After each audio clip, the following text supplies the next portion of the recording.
Pas de communiqué officiel ni de commentaires de la part du C64 après la réunion d'urgence. Mouyaya donne une version contraire par rapport à la version originale. Comment les Twiranéos vont-ils avancer sur Kalemi? Bonjour, bonsoir. Nous vous saluons de partout où vous êtes en train de nous suivre. Nous, c'est Analysons Congo. Aujourd'hui, nous sommes le 19 du mois de juillet 2026. Nous venons vers vous pour analyser, partager et essayer de discuter ensemble de choses qui sont en train de se passer tout autour de la République démocratique du Congo. Si c'est votre première fois de nous suivre, abonnez-vous, likez, partagez. Ne manquez pas à notre live de ce soir à partir de 21h. Le prophète sera connecté dans les cadres d'Analysons Congo. Je serai là pour faire une analyse de la semaine, et pas seulement de la semaine, mais faire une analyse tout autour des sujets chauds que nous allons choisir et nous allons partager ensemble. Alors, hier, le 18, tout le monde avait la main sur la poitrine puisque le cœur était en train de faire boum, boum, boum. Tout le monde, le cœur battait. On se disait, est-ce que nous voulons assister à quelque chose d'inattendu ou comment? Ce qui a poussé cela, c'est que le 17, après la réunion entre la Senko et tous les guides spirituels, il s'avère qu'ils se sont conduits, ils ont été directement, le lendemain, la Senko et les CC, à contacter le C64. Mais déjà là, je vais me permettre de faire une nuance. Félix a réussi tout le monde. Il a réussi l'église des réveils, il a réussi les CC, il a réussi la Senko, il a réussi aussi la communauté musulmane. Mais les initiatives sont visibles que c'est la Senko et les CC. Et les trois autres grandes, les autres, le musulman, l'église des réveils, où sont-ils passés? Qu'est-ce qui s'est passé? Puisque s'il les a réussi et qu'il a donné mandat à tous, cela veut dire tous, ils doivent constituer une délégation et tous, ils doivent aller travailler. Mais déjà, vous devez comprendre que dans cette plateforme-là, si je vais l'appeler ainsi, il y a des sympathisants, il y a aussi des fanatiques. Par exemple, Ejiba Mampia, avec tous ceux qui sont de l'RC, ce sont des sympathisants de Félix. Et ce sont eux qui prônaient le changement de la Constitution. Alors, ils vont se retrouver avec les gens qui se disent « J'ai suivi le communiqué ou bien la manière de communiquer du leader de l'ECC. Il parle du pasteur de l'ECC. Il dit qu'ils se réunissent dans les cadres religieux purement spirituels pour amener les gens à s'asseoir ensemble. Alors, comment les Ejiba qui sont en train de défendre le changement de la Constitution et qui acceptent, et quand j'ai suivi encore Ejiba Mampia sur un live qu'il a tenu avec Boujakera, il vous dit que ils sont en train de faire un bloc tout autour du président. Alors, lorsqu'ils ont réussi, la Senko et les CC, lorsqu'ils ont réussi le C64, ils ont dit clairement que c'était pour obtenir de C64 un report par rapport à leur manifestation du 22, d'ici mercredi.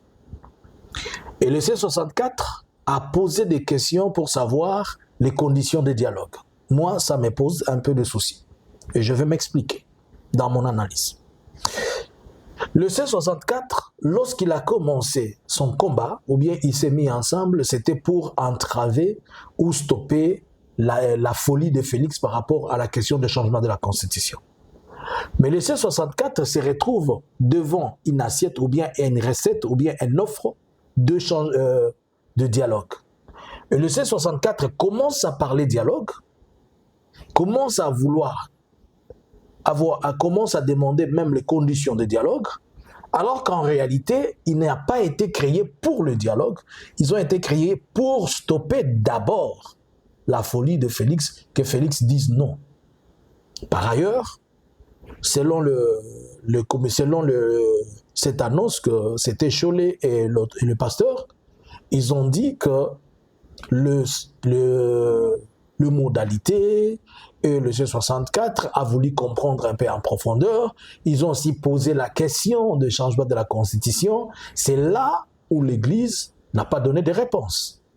Donc pour dire que les gens avec qui le C64 s'était réunis n'avaient pas une réponse appropriée par rapport à leurs problèmes, à leurs préoccupations. Alors si le C64 s'était réuni en réunion d'urgence, S'était-il réuni pour répondre aux besoins du gouvernement ou comment? Bon, jusque-là, le C64 n'a pas dit qu'il a annulé. Et jusque-là, le C64 n'a pas dit qu'il va y avoir. On est dans les tantôt plus tôt, puisque c'est qui s'est dit. On aimerait aujourd'hui que Fayulu fasse un communiqué officiel à tout le monde qui le suit, demandant à tout le monde de descendre dans la rue.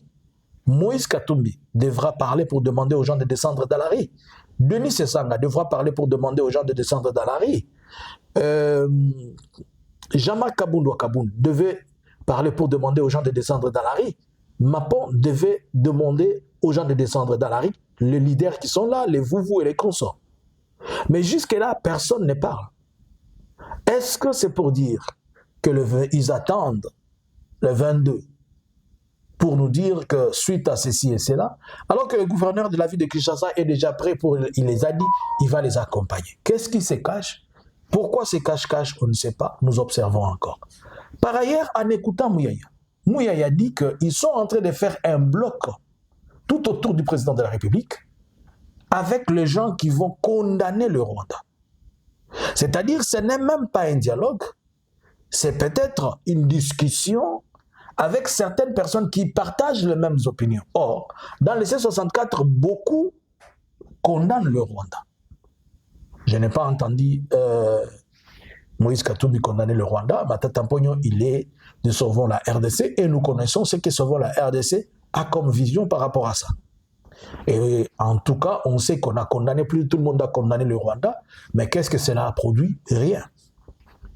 Alors, est-ce que c'est pour dire que ce dialogue va être invité à ces problèmes ou comment? Je suis en train de croire que Félix a parlé du dialogue pour répondre aux besoins européens, américains et surtout africains.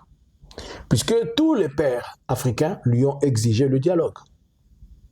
Et maintenant, pour peut-être temporiser la situation, il va leur dire « Ok, j'accepte le dialogue, donc il faut aussi que certaines personnes refusent, renoncent à leur projet de progresser ou d'avancer. » Par ailleurs, il y a toujours un problème, on lui dira de renoncer aussi à son histoire de changement de constitution.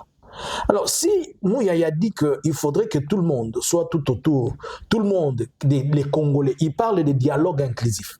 Et puis ils disent que les Congolais doivent dire non à l'agression rwandaise. Et j'ai écouté que c'était Ambongo qui était Monseigneur Ambongo était le premier à dire que nous avons une agression de la partie de l'Est. Alors que cette version n'était pas encore sortie dans sa bouche. A-t-il mordi à l'hameçon ou comment? C'est juste une question. Il faut se rappeler ici qu'à Ambongo, avant cette discussion, le Monseigneur Fidèle Ambongo était à chose au Congo-Brazza. Et certaines sources, à partir du Congo-Brazza, nous font voir que certaines enveloppes ont circulé. Je n'ai rien dit, vous n'avez rien entendu. Par ailleurs, il faut retenir qu'Ambongo, il est de l'Équateur. Et Sassou, il est de l'Équateur. Et attention, il y a des liens présumés de famille entre Ambongo et Jean-Pierre Bemba. Alors que Jean-Pierre Bemba ne respire que sur Félix. Et par ailleurs, il est possible que Jean-Pierre Bemba ait utilisé ces leviers pour faire revenir Ambongo à la raison et que Monseigneur Fidèle Ambongo commence à parler et dire des choses un peu floues là. On a ouï dire qu'il y a d'autres éléments qui sont en train d'aller jusque dans le sens de parler de la soutane de certains prélats qui posséderaient le pouvoir en place comme étant moyen de pression. Vous ne voulez pas, on balance ici. Vous ne voulez pas, on balance ici. Est-ce que c'est à ça qu'on joue ou comment? Non, je ne confirme rien. Je suis en train d'analyser et extrapoler sur la situation, mais poser la question, pourquoi il y a 2 semaines, Monseigneur Fidèle Ambongo était prêt à faire descendre les gens dans la rue. Il a demandé au peuple, soyez prêts dans les jours à venir. Mais automatiquement, il commence à féliciter Félix. Automatiquement, il commence à dire qu'on doit attaquer et il commence à parler de l'agression. Moi, ça me pose un peu de soucis. Par ailleurs, nous apprenons que le C60,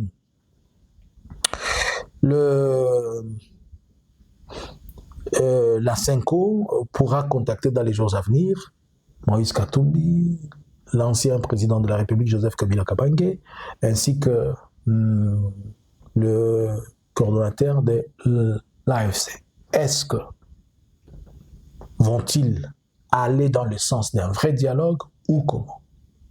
Attendent-ils de Joseph Kabila, de Katumbi et autres de dire nous condamnons le Rwanda ou l'agression rwandaise?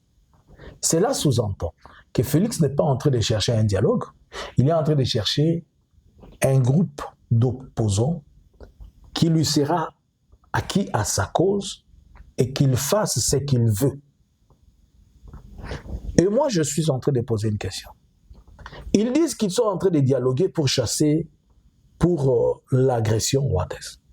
Est-ce qu'on dialogue, l'objectif du dialogue, c'est l'agression rwandaise ou bien on dialogue puisqu'il y a un malaise entre les Congolais? Puisque ce malaise qui existe dans les Congolais, s'il est résolu, la question du Rwanda, c'est une question qui se règle entre États. Au lieu que les gens s'alignent derrière la République, Félix est en train de chercher que les gens s'alignent derrière lui. J'ai du mal à croire que dans ce que Félix est en train de faire, quelque chose de louable y sortira. C'est juste une question de réflexion. Alors, est-ce que le 23, il y aura marche? On ne sait pas. Il n'y aura pas marche? On ne sait pas. Mais ce qui est vrai jusqu'à présent, ils n'ont pas encore dit les contraires. Analysins Congo subscribers,